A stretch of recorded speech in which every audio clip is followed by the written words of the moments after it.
Hello, the completely appropriate music that is on in the background this time is from the Blu-ray menu of the Shaun the Sheep movie, of course, because I like to mix things up.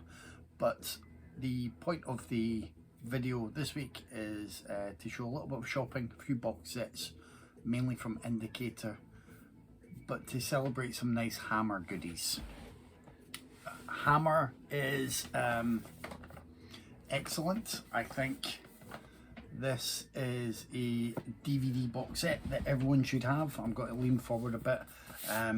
It's a bit dusty now. I may have shown this before.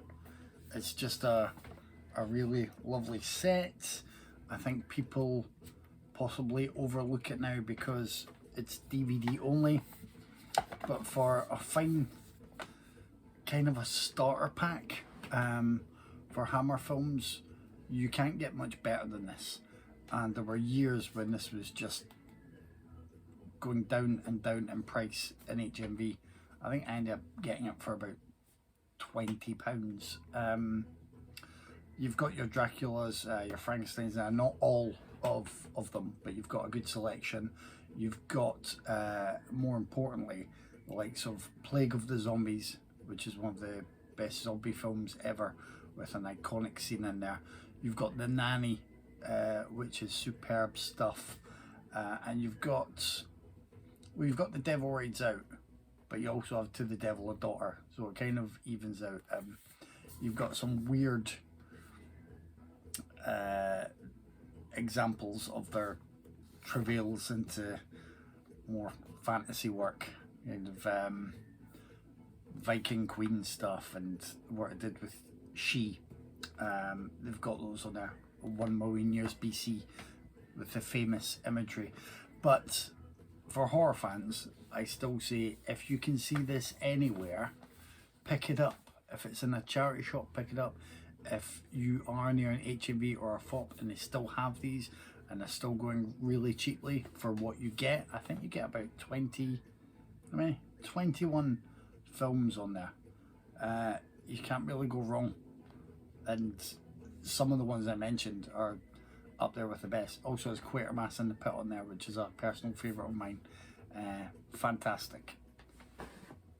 But we have moved on to Blu-ray as a format, and the people doing here in the UK doing the main stuff for Hammer would be Indicator. So again, I think I've shown these before, but I'm just going to refresh your memory. So volume 1 was here, which had Maniac, The Gorgon, The Curse of the Mummy's Tomb, and Fanatic.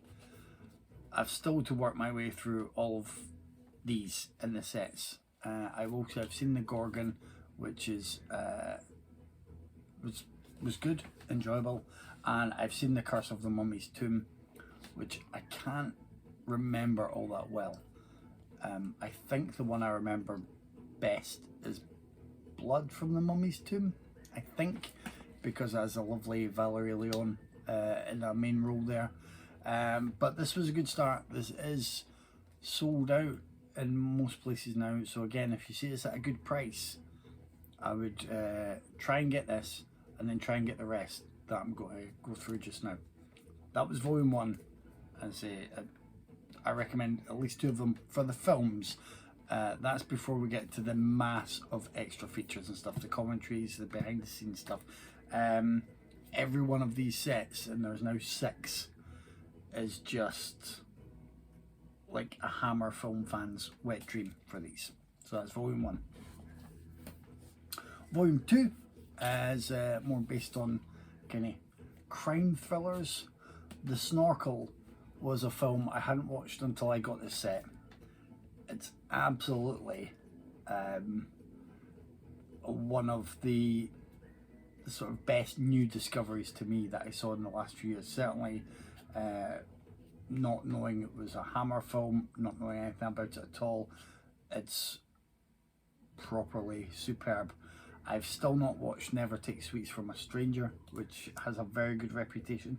I can't recall the full treatment, so I'm not going to comment on that. name rings a bell though, so I'm not sure if I've seen it before. I will be revisiting it. Cash on Demand is there, is fantastic. And it's another one with Peter Cushing in a main role as well. Kind of bank robbery, crime thriller, highly recommended. So just as with Volume 1, Volume 2 is one that I would suggest you get. But bear in mind, obviously, this is not horror related. And quite a few of these films are almost a step away from what you think of as Hammer movies, with the really thick red blood and Dracula or Frankenstein in the mix, or the classic monsters. But there are some treats, we shall see. Volume 3 is one that I've only seen The Terror of the Tongs from, and I couldn't take it seriously because I'd watched the TV series of, I think it was Dr. Terrible's House of Horrible, that spoofs things like this, particularly Terror of the Tongues, but it's still good. The Stranglers of Bombay is on there. I have seen The Stranglers of Bombay and I can't quite remember it, so again I'll be revisiting this, Yesterday's Enemy and The Camp on Blood Island. Perhaps not the most sensitive portrayals of different cultures in films, but still really good Hammer movies when it comes to, you know, what they would aim for with their production values, and mixing the entertainment with stuff that was just a little bit different from other trends of the times, I think, but also filtered through that kind of British perception of other places that, you know, they have historically colonized, graced with their presence, just travelled to and wanted to keep at bay over the years. All of these things that have occurred during British travels around the world. It's still another one that's recommended. I can't remember if Volume 3 has sold out, but if not, again, try and get it at a good price, because then you can get the other ones. And Volume 4 has some stuff that feels a bit more traditional. Taste of Fear is a very good thriller there. It was also known as, I think it was Scream of Fear. I can't quite remember. You've got The Revenge of Frankenstein, The Two Faces of Dr. Jekyll, and The Damned. The Damned is one that I have yet to watch, so I will be marking that off my list. Volume 5, Swashbuckling Time. Have I seen any of these? I don't think I have. Visa to Canton, The Pirates of Blood River, The Scarlet Blade, and The Brigand of Kandahar. Is that right? Yeah, I've not seen any of these. When I got to this stage, Volume 5, A, I had enough faith in Indicator for their treatment of the movies and all the extras and stuff with them, and B, I just really like diving into the film catalogue of Hammer, especially being reminded of the variety of stuff that they did, although we don't necessarily have to watch the On the Buses movies. You can if you like, but I don't think they stand shoulder to shoulder with the other Hammer movies that have stood the test of time. Most recently, this is Volume 6. Shadow of the Cat has a woman being murdered by her husband, and he's aided by a couple of people nearby. The main witness is the cat, and furry bodied vengeance may ensue. It's a very good film. I liked it a lot. Captain Clegg is, I can't even recall how to describe that plot, but it's a good one. It's a bit different. It's one that I think a lot of people do appreciate when they check out. Hammer's version of the Phantom of the Opera is kind of as lush as you would expect it to be, and you've got Nightmare, which is another thriller I believe from director Terence Fisher. I believe, I could be mistaken there, but it's very good. So this is definitely worth getting your hands on, even if you somehow don't get the others. And why wouldn't you want the others? If you order from Indicator Direct, you get that.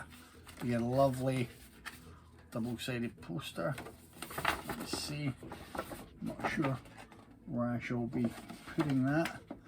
Nightmare on the other side. I prefer the Phantom of the Opera side. I don't know. Maybe that will find space somewhere here. Maybe it won't. The only other thing I received today was Eye of the Cat. Seems to be a bit of a kitty theme with two of them. I've not seen this one. It is a couple who intend to rob, I believe, a woman's household. She has a lot of cats, and the male robber doesn't like cats. That's all I've got on that. If you've heard about it, or if you really like it, then let me know. Encourage me to check that out sooner rather than later. After my talk just some days ago about musical movies, one of my friends, Kevin, reminded me, for shame, that I didn't mention Streets of Fire. Streets of Fire is simply superb, and the songs are absolutely banging, as I think the kids say nowadays. It's a fantastic soundtrack, very much in that sort of Steinman mode. I think he was involved. I can't recall. If not, it really emulates those types of songs very well. But that was it. I got my post today with Volume 6 of the Hammer set and the Eye of the Cat separately, and I wanted to just have a little, a little celebration of these amazing sets, and the fact that we're so lucky that we get these films being treated so well, with all of the extra features that if you have time for them, they're a real delight to still find out more about the movies that you may have seen one or two while you were growing up. You may only have, say, one or two that you have a soft spot for, but the rest are still worth checking out and exploring. And although some people nowadays may only buy Blu-ray, or may only buy 4K, or may only want to stream digitally, as I say, if you see that Hammer DVD box set with 21 movies in there, it's still perfect. The films still look pretty wonderful. They've been treated nicely, and as a kind of primer or a starter core to your if you have a little Hammer collection, it's fantastic. I know there are separate versions released of different Hammer titles. I think one or two of the Draculas and maybe Plague of the Zombies on Blu-ray, different labels. They do different things with them. I'm not really wanting to pick up bits and bobs here and there. I like the sets. I like the Indicator sets because I know they're generally the best the films have ever been treated in terms of a package to present to people.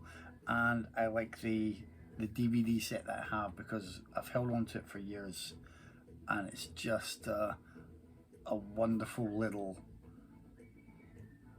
packaged Hammer festival, going through the best and some of the worst, and the sheer variety of films that they offered.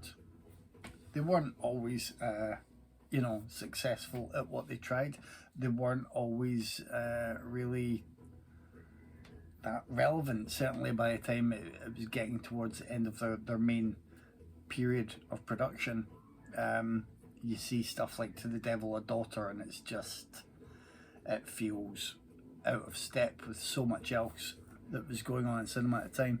But it's hard not to still have a lot of love for them, especially if you grew up seeing the double bills on Friday or Saturday nights, and you just fell in love with them because they had the lovely actresses in their movies like Barbara Shelley and Valerie Leon, and you know, Ursula Andress and many others. And then their male leads, a lot of the time with the elder male leads, the you know, flawless Peter Cushing and Christopher Lee. Plenty of roles from Michael Ripper. You know, Ralph Bates was there in a couple of great roles, and they're just, I think they're never undeserving of love. Unfortunately, I think you will find people that want to, once again, gatekeep or shut down younger fans or newcomers who find their Hammer movies in a different way or rate them differently. But like all of cinema, that's the beauty of it. We can all have different favourites. We can all dislike different ones for different reasons. If you're making your way into the world of Hammer, don't be put off by the typical old boys brigade who just want you to sit there and listen while they regale you with anecdotes that they know or times that they've met stars and got an autograph. And that's all well and good for them. That's not an essential part of coming to these movies and hopefully finding your own affection for them, or just your own way of appreciating them. And that's the main thing. I hope you do. I hope you do give some of those a watch. I hope you've picked up some of the sets.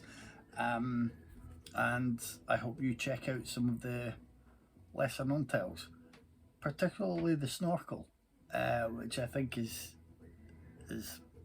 as I say, it's an absolute blast. It's a cracking thriller and makes great use of the Snorkel itself. That's me. This tried to be less rambly than usual and then went on a ramble. I hope you still like and subscribe stuff. Our numbers are getting up there. Could always do with more of a push. Everybody says that all the time, and I hope you don't mind any of this. Let me know if you do. Let me know if you have any specific suggestions for stuff that you want to see, and yeah, just let me know you've seen this. Bye.